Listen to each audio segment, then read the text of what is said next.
Assalamualaikum warahmatullahi wabarakatuh. Alhamdulillah, anda bersama dengan saya lagi, Kristina. InsyaAllah hari ini saya akan kongsikan lagi kisah sirah berkenaan dengan sahabat. Okey, dan sahabat hari ini yang saya akan kongsikan kepada anda. Sebelum kita mulakan, saya nak anda dengarkan dulu petikan ataupun ucapan daripada, bukan ucapan lah, kata-kata daripada Rasulullah SAW tentang sahabat ini. Okey, apa kata baginda? Ikrimah akan datang kepada kalian sebagai orang yang beriman dan berhijrah. Janganlah kalian mencerca ayahnya kerana mencerca orang yang sudah mati akan menyakiti orang yang masih hidup. Sedangkan orang yang telah mati ini tiada apa-apa pun yang sampai kepadanya, kata Rasulullah. Jadi awalnya saya dah sebutkan jelas-jelas dan terang-terang nama sahabat yang kita akan dengarkan perkongsiannya hari ini. Sahabat ini bernama Ikrimah bin Abu Jahal. Okey, Ikrimah bin Abu Jahal pasti anda kebanyakannya ada yang pernah dengar. Tapi tak mengapa, kita dengarkan kembali kisah sepenuhnya, okey, tentang Ikrimah sedikit hari ini. Okey. Baik. Jadi pada saat Nabi Muhammad SAW dah mulakan dakwah baginda, kebenaran baginda secara terang-terangan, pada saat itu, okey, Ikrimah ni merupakan salah seorang anggota kepada suku Quraisy yang mana daripada golongan terpandang nasabnya. Okey, dan juga yang paling banyak harta.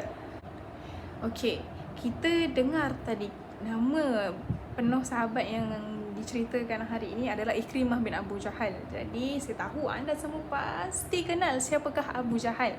Okey, beliau merupakan tokoh Mekah yang paling bengis, okey, pemimpin tindakan kemusyrikan nombor 1, okey, dan juga seorang penyeksa yang sangat dahsyat dengan rancangan-rancangan dia lah.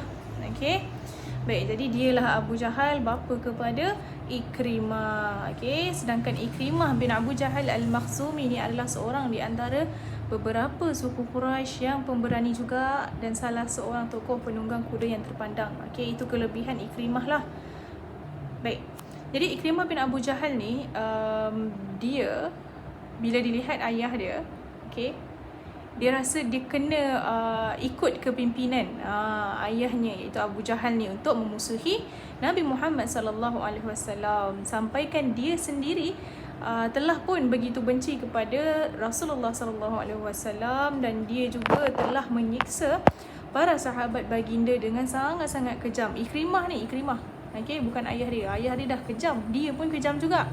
Okey. Jadi dia lakukan banyak penyiksaan kepada Islam dan kaum muslimin sampai membuatkan hati ayahnya rasa senang lah.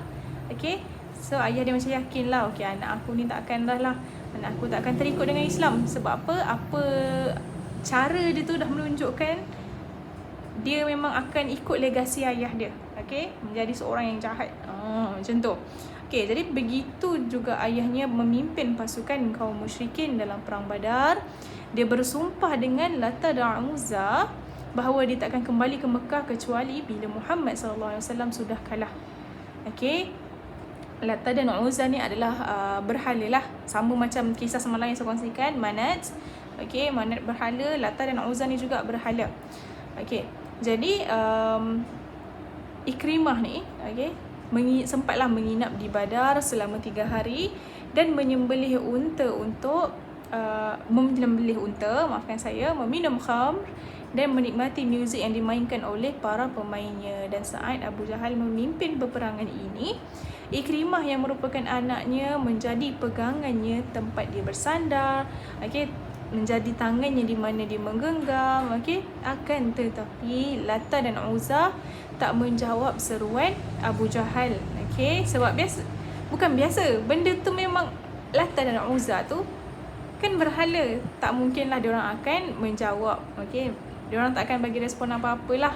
Okey, macam kisah semalam, Manat tak akan lakukan apa-apa dan tak mampu berbuat apa-apa pun sebenarnya sebab dia adalah sebuah berhala, sebuah patung. Okey, sama seperti Lata dan Uzza.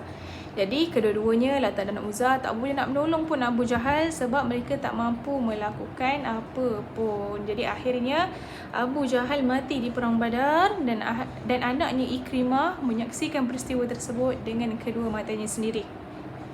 Ayah dia meninggal. Okey, ayah dia mati. Jadi tombak-tombak kaum muslimin menghisap darah Abu Jahal. Okey, Ikrimah juga mendengar dengan kedua telinganya sendiri ni saat Abu Jahal melepaskan nafasnya yang terakhir. Okey. Jadi Ikrimah pun kembalilah setelah peperangan Badar. Ikrimah kembali ke Mekah. Okey, dia tinggalkan jasad pemimpin bangsa Quraisy tadi di Badar yang merupakan ayahnya sendiri. Okey, dan kekalahan tersebut telah membuat dirinya gentar sehingga dia tak mampulah nak bawa jasad ayah dia. Dia tinggalkan jasad ayah dia ni. Okey, sehingga dibuang oleh kaum muslimin di sebuah tempat yang bernama Al-Khalib. Okey, bersama dengan puluhan korban daripada pihak kaum musyrikin yang lain. Okey, jadi kaum muslimin pun lalu menanam mereka dengan pasir lah. Okey. Jadi sejak hari itu, sejak peperangan tersebut, Ikrimah bin Abu Jahal ni memiliki pandangan lain terhadap Islam. Dia sangat-sangat benci kepada Islam, okay, sebab dendam atas pembunuhan ayahnya. Dan hari ini, okay, pada ketika itu dia kata dia akan membalas dendam untuk ayah dia. Okay. Jadi oleh kerananya Ikrimah dan beberapa orang yang ayahnya terbunuh pada perang Badar menyalakan api permusuhan di dada kaum musyrikin untuk melawan Nabi Muhammad sallallahu alaihi wasallam. Sebab dendam ni, ayah dia dah meninggal dan juga orang-orang musyrikin yang lain dah mati. Okey, maka dia nak balas dendam kepada Nabi Muhammad sallallahu alaihi wasallam. Okey. Jadi sehinggalah satu peperangan lain pula berlaku, iaitu peperangan Uhud. Pada ketika itulah Ikrimah membalas dendam. Okay, Ikrimah bin Abu Jahal berangkat menuju perang Uhud bersama isterinya yang bernama Ummu Hakim. Okay, supaya dia dapat menyertailah para wanita lain yang kehilangan juga keluarga saat perang Badar. Okay, orang-orang wanita ni pada perang Uhud mereka duduk belakang. Okay, mereka mainkan genderang. Okay, untuk bagi semangat lah. Macam kita selalu tengok bola, ada orang-orang yang main gendang semua tu kan, nak bagi semangat kan. Macam tu lah ibaratnya wanita-wanita dalam peperangan Uhud pada ketika itu. Orang-orang musyrik ni mereka duduk di bahagian belakang mainkan genderang bagi semangat kepada orang kata pasukan tentera musyrikin ni. Okay, baik. Jadi bangsa Quraisy kali ini dipimpin oleh pasukan berkuda di bawah komando Khalid Al-Walid. Okey, pada ketika ini Khalid Al-Walid belum lagi memeluk Islam lah. Dan juga pasukan infanteri di bawah komando Ikrimah bin Abu Jahal. Okey, jadi kedua komandan kaum musyrikin tadi telah pun berhasil mencipta kemenangan daripada pihak mereka atas Nabi Muhammad sallallahu alaihi wasallam dan para sahabat baginda. Okay, kaum musyrikin saat itu dah membuktikan pun kemenangan yang besar sehingga Abu Sufyan daripada pihak kaum musyrikin ni sampaikan dia berseru, inilah balasan dari perang Badar. Diorang geramlah sangat kan daripada perang Badar yang lepas. Jadi mereka membalas dendam di perang Uhud. Maka maka mereka pemenanglah dalam peperangan Uhud. Okey, jadi seterusnya pada perang Khandaq pula kaum musyrikin mereka kepung kota Madinah beberapa hari lamanya sehingga habis kesabaran Ikrimah bin Abu Jahal. Ikrimah dah mula rimas. Dengan pengepungan tersebut, dia lihat ke sebuah tempat yang mana tempat tersebut adalah tempat sempit yang merupakan parit. Dia pun Ikrimah pun bersama dengan kudanya, dia bawa kudanya masuk juga membolosi kira macam tu lah, melepasi parit yang sempit tersebut. Masuk dalam parit tersebut. Kemudian di belakangnya menyusul ikut serombongan orang yang sedang berpetualang dan menjadi salah satu korbannya adalah Amr bin Abdul Wuddin Al-Amiri. Okey, baik. Jadi pada hari penaklukan kota Mekah pula, kaum Quraisy berpendapat bahawa mereka tak mampu melawan Muhammad dan sahabat baginda. Jadi mereka pun putuskan untuk biarkan Nabi Muhammad datang ke Mekah sajalah. Okey. Sebab apa? Mereka menderita akibat keputusan yang mereka ambil setelah mereka tahu bahawa baginda memerintahkan para panglima muslimin untuk tak memerangi penduduk Mekah kecuali bila penduduk Mekah ni nak buat serangan balas lah. Okey, begitulah baginda selalu. Kalau penduduk tersebut, kalau mereka orang musyrik ni tak mula peperangan, maka orang muslim tak akan tiba-tiba nak menyerang. Tidak. Okey.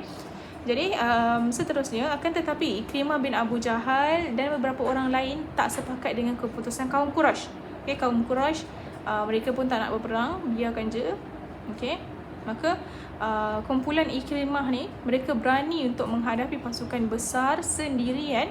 Maka Khalid bin Walid pun menyeranglah kaum muslimin dalam sebuah perang kecil.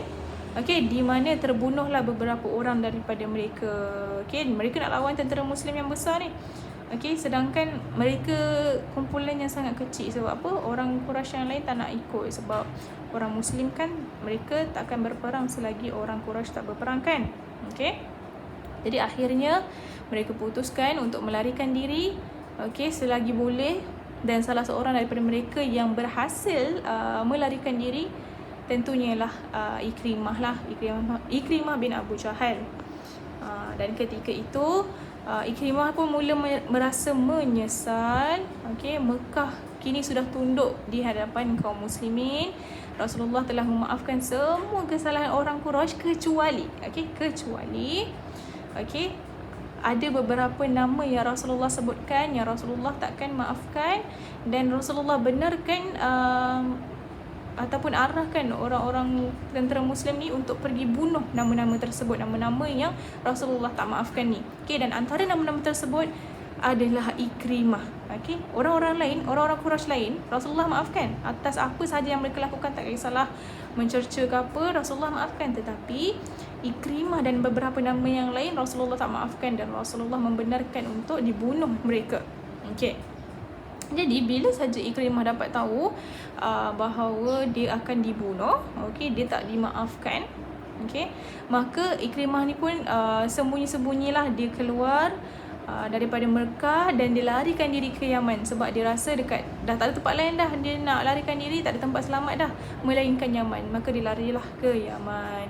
Dan saat itu Ummu Hakim, iaitu isteri kepada Ikrimah bin Abu Jahal, dan Hindun bin Utbah dan juga yang lain, okey, datanglah ke rumah Rasulullah sallallahu alaihi wasallam diiringi dengan 10 lagi wanita, okey, untuk menyatakan sumpah setia mereka kepada Rasulullah sallallahu alaihi wasallam.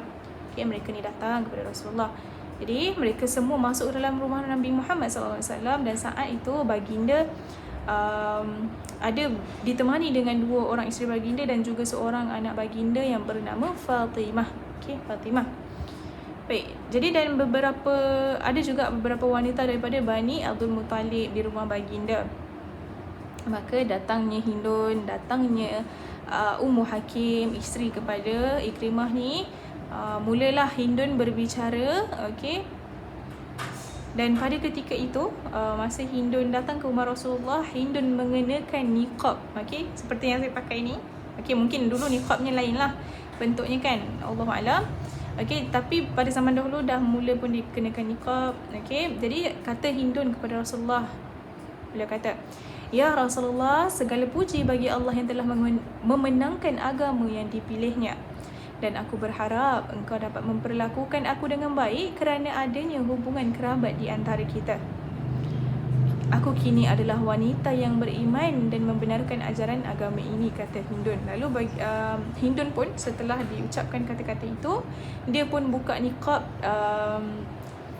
okey, dan menunjukkan wajahnya. Lalu dia berkata kepada Rasulullah, "Saya adalah Hindun bin Utbah." Okay, ya Rasulullah. Maka Rasulullah pun menjawablah, "Selamat datang kepadamu Hindun." Rasulullah kata begitu. Okey. Jadi Hindun pun teruskan lagi. Hindun kata, "Demi Allah ya Rasulullah, tidak ada satu pun di muka bumi ini rumah yang lebih aku sukai untuk merendahkan diri kecuali rumahmu ini. Dan aku tidak ingin rumahku dan semua rumah di muka bumi ini lebih mulia daripada rumahmu." Kata-kata daripada Hindun. Lalu baginda pun bersabda, "Ada lagi yang kau macam Rasulullah tanya, ada lagi ke yang nak ditambahkan? Maksudnya ada lagi ke yang nak cakap?" Macam tu.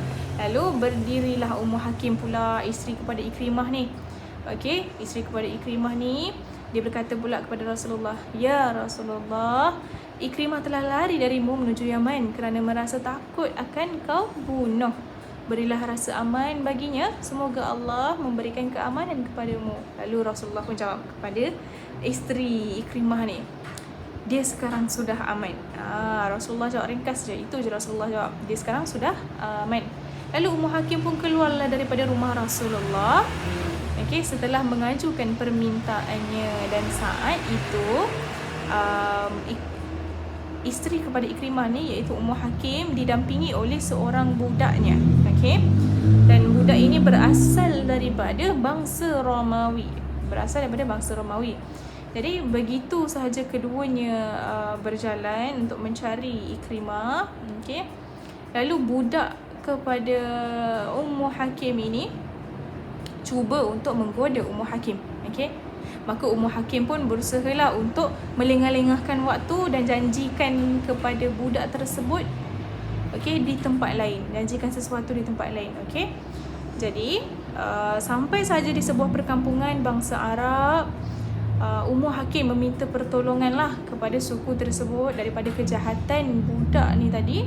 Okey, maka suku tersebut mengikat budak Romawi ini dan menawannya bersama dengan mereka. Maka selamatlah Ummu Hakim. Jadi Ummu Hakim pun teruskan lagi perjalanannya sampailah dia berjumpa dengan Ikrimah di tepi pantai di daerah Tihamah. Okey. Dan saat itu Ikrimah berbicaralah dengan masa tu Ikrimah tengah berbicara, maafkan saya, Ikrimah tengah berbicara dengan seorang nelayan. Nelayan ni adalah orang Muslim lah. Okey. Jadi nelayan itu pun bercakaplah kepada Ikrimah, menyerahlah sehingga aku dapat membawamu turut serta, kata nelayan tu. Jadi Ikrimah pun tanyalah balik kepada nelayan tersebut, macam mana aku nak lakukannya? Macam mana? Jadi nelayan tu pun ucapkan bahawa aku bersaksi tiada Tuhan selain Allah dan bahawa Muhammad adalah utusan Allah. Maka Ikrimah pun cakap kepada nelayan tu, aku lari ke sini kerana kalimat itu. Ikrimah pun macam bengang lah juga kan. Okay, dia lari jauh-jauh daripada Rasulullah sebab takut dibunuh. Akhirnya orang tu nak pujuk dia supaya dia memeluk Islam. Jadi dia macam bengang lah. Okay. Jadi sedang sahaja nelayan tersebut dan Ikrimah melanjutkan diorang punya perbicaraan. Okay, datanglah pula Ummu Hakim datang kepada Ikrimah. Okey, lalu menemui Ikrimah. Okey, Ummu Hakim pun terus berkata kepada Ikrimah, wahai sepupuku, aku baru saja datang daripada manusia yang paling baik, berbudi dan paling bijak. Aku baru saja datang daripada Muhammad bin Abdullah. Aku telah meminta jaminan keamanan bagimu darinya dan ia telah memberikan jaminan keamanan bagimu. Maka janganlah engkau menyusahkan dirimu lagi. Ummu Hakim nak ajak dia pulang lah. Okay, jadi Ikrimah pun tanyalah kepada Ummu Hakim, engkau bercakap dengan Rasulullah? Jadi Ummu Hakim cakap, benar, aku telah berbicara dengan Rasulullah dan berikan jaminan, dan Rasulullah telah berikan jaminan keamanan bagimu, wahai Ikrimah, kata Ummu Hakim. Jadi Ummu Hakim pun terus meyakinkan Ikrimah dan membuat hati Ikrimah tenang. Sampailah Ikrimah nak ikut Ummu Hakim pulang semula ke Mekah. Okey, kemudian di tengah jalan Ummu Hakim pun ceritakanlah apa yang dah terjadi kepada dia. Okey, apa yang budak Romawi tadi nak buat kepada dia kan. Okey. Jadi mendengar hal itu, Ikrimah mendatanginya lalu membunuhnya sebelum masuk Islam. Bunuhlah budak Romawi tadi tu. Okey, jadi begitu sahaja keduanya singgah di satu tempat, Ikrimah merasa berhasrat kepada isterinya, okey, dan ingin melakukan hubungan biologi lah. Okey. Jadi Ummu Hakim pun tolak dengan keras sekali. Lalu Ummu Hakim cakap, aku kini dah menjadi muslimah dan engkau masih lagi musyrik. Jadi Ikrimah pun merasa heran lah, dia rasa heran sangat. Lalu dia berkata kepada Ummu Hakim, sesuatu yang menghalangiku untuk menggaulimu pasti adalah hal yang besar, kata Ikrimah. Lalu Ikrimah pun mulalah masuk kota Mekah dan Rasulullah sallallahu alaihi wasallam bersabda kepada para sahabatnya, okey, sebentar lagi akan datang kepada kalian Ikrimah bin Abu Jahal sebagai seorang mukmin yang berhijrah. Janganlah kalian mencerca ayahnya, sebab mencerca orang yang sudah mati akan melukai orang yang masih hidup. Sedangkan cercaan itu tidak sampai pun kepada orang yang mati. Jadi tak lama berselang kemudian, tibalah Ikrimah dan isterinya Ummu Hakim ke tempat di mana Rasulullah duduk. Okey, jadi begitu saja Rasulullah melihat Ikrimah, baginda terus bangun melompat. Okey. tanpa baginda sempat kenakan serban di atas kepalanya. Okey, sebab apa? Sebab pada ketika ini Rasulullah sangat senang hati dengan kepulangan Ikrimah. Jadi Rasulullah pun kembali duduk, Ikrimah masih lagi berdiri.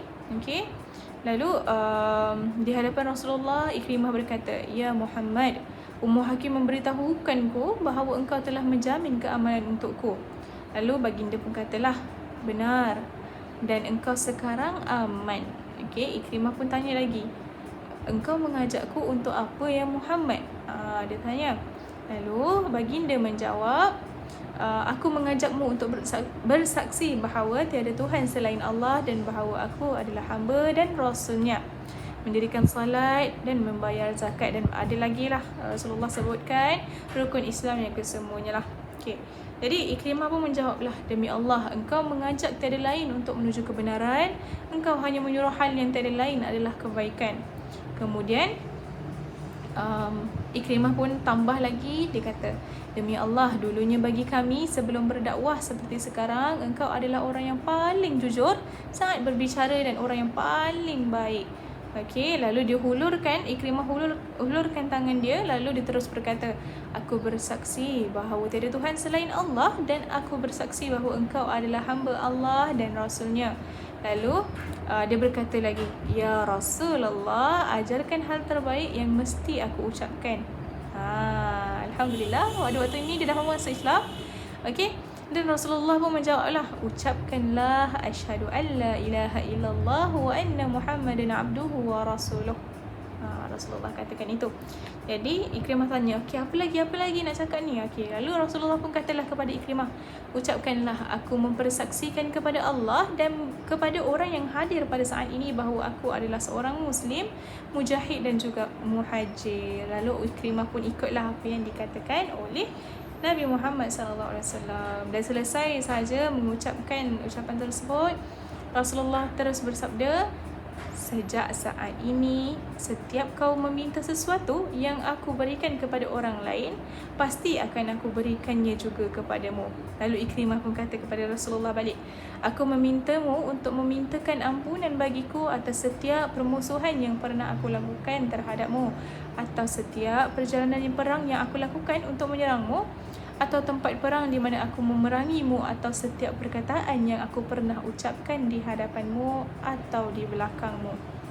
Jadi Rasulullah pun berdoalah, "Ya Allah, berikanlah keampunan kepadanya atas setiap permusuhan yang pernah ia lakukan terhadapku, atas setiap perjalanan perang yang pernah ia lakukan untuk memadamkan cahayamu, dan ampunilah ia atas apa yang pernah ia lakukan terhadap kehormatanku saat berhadapan denganku ataupun saat aku sedang tidak ada." Jadi langsung wajah Ikrimah terus orang kata bersinar lah.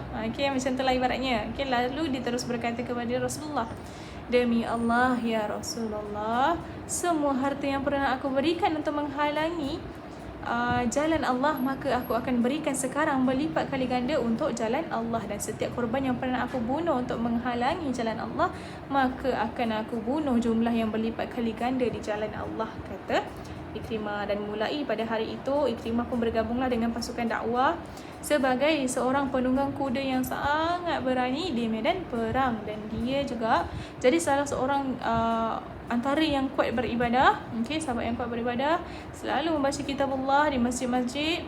Okay, dan dia juga pernah satu hari meletakkan Quran di wajahnya sambil dia berkata, "Inilah kitab Tuhanku, kalam Tuhanku," dan ia menangis kerana takutkan kepada Allah. Okay. Jadi Ikrimah pun memenuhilah janjinya kepada Rasulullah. Setiap kali kaum muslimin melakukan perang, pasti dia akan ikut bersama. Tak pernah ada rombongan yang diutus Rasulullah untuk berperang kecuali Ikrimah dah ada di barisan hadapan mereka. Okay. Dan pada satu ketika pada perang Yarmouk, Ikrimah melakukan orang kata maafkan saya. Okey. Pada satu kesempatan, kaum muslimin tersepit. Ikrimah pun turun daripada kudanya dan mematahkan sarung pedangnya. Okey, dia membolosi barisan bangsa Romawi. Okey, dan Khalid Al-Walid pada ketika ini dah masuk Islam. Okey, Khalid Al-Walid pun langsung mengejar Ikrimah lalu berkata, "Jangan kau lakukan hal ini ya Ikrimah. Jika kau tewas, maka hal ini akan membuat barisan muslimin menjadi lemah."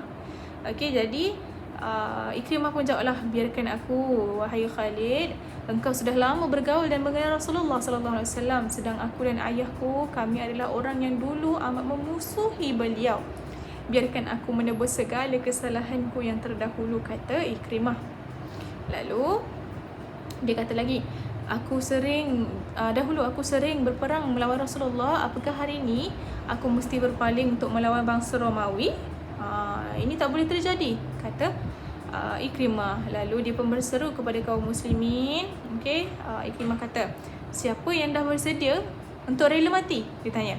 Jadi pakciknya itu Al-Harith bin Hisham dan juga Dirar bin Al-Azwar dan 400 orang tentera yang lain daripada pasukan kaum muslimin, mereka kata mereka siap, mereka rela mati, bersedia untuk melakukannya. Dan akhirnya mereka semua berperang di bawah kepimpinan Khalid Al-Walid dengan begitu semangat, dan mereka juga melindungi Khalid Al-Walid dengan sangat-sangat hebatlah. Jadi peperangan Yarmouk pun semakin hebat, dan kemenangan berpihak kepada pasukan muslimin di tanah Yarmouk. Dan terdapat 3 orang mujahidin yang menderita luka parah. Siapakah mereka? Ketiga-tiga ini adalah Al-Harith bin Hisham, Ayyash bin Abi Rabi'ah, dan juga termasuklah Ikrimah bin Abu Jahal. Jadi pada waktu ini Al-Harith menoleh ke arah Ikrimah, lalu dia katalah, berikan air ini kepadanya. Jadi begitu saja air dibawakan kepada Ikrimah. Ikrimah pun tolehlah ke arah Ayyash untuk bagi air kepada Ayyash. Jadi air tu dibawalah kepada Ayyash pula. Tetapi bila sahaja air tu dibawa kepada Ayyash, rupanya Ayyash pun sudah tewas. Ayyash pun sudah meninggal dunia. Bila sahaja mereka nak patah balik bawa air itu kepada Al-Harith dan juga Ikrimah, rupanya kedua-duanya pun sudah tewas, sudah pun meninggal dunia. Begitulah akhir ataupun penghujungnya kisah Ikrimah ni, macam mana dia meninggal dunia. Alhamdulillah hari ini telah selesai kisah berkenaan dengan Ikrimah bin Abu Jahal. Semoga Allah meridai semua mereka semua dan memberikan kepada mereka minuman daripada telaga Al-Kautsar yang tidak pernah merasakan haus lagi untuk selamanya, dan menganugerahkan mereka dengan lebatnya kebun Firdaus sebagai tempat mereka menetap kelak di syurga. InsyaAllah kita doakan sama-sama, semoga kita pun Allah kurniakan kita di tempat yang baik-baik. Semoga penghujung hayat kita Allah kurniakan kita orang kata kebaikan lah, insyaAllah. Dan hari ini kisah daripada Ikrimah ini, semoga kita dapat ambil pengajaran dan sebagainya. InsyaAllah kita akan sambung lagi untuk kisah sahabat seterusnya. Itu sahaja daripada saya. Terima kasih. Assalamualaikum.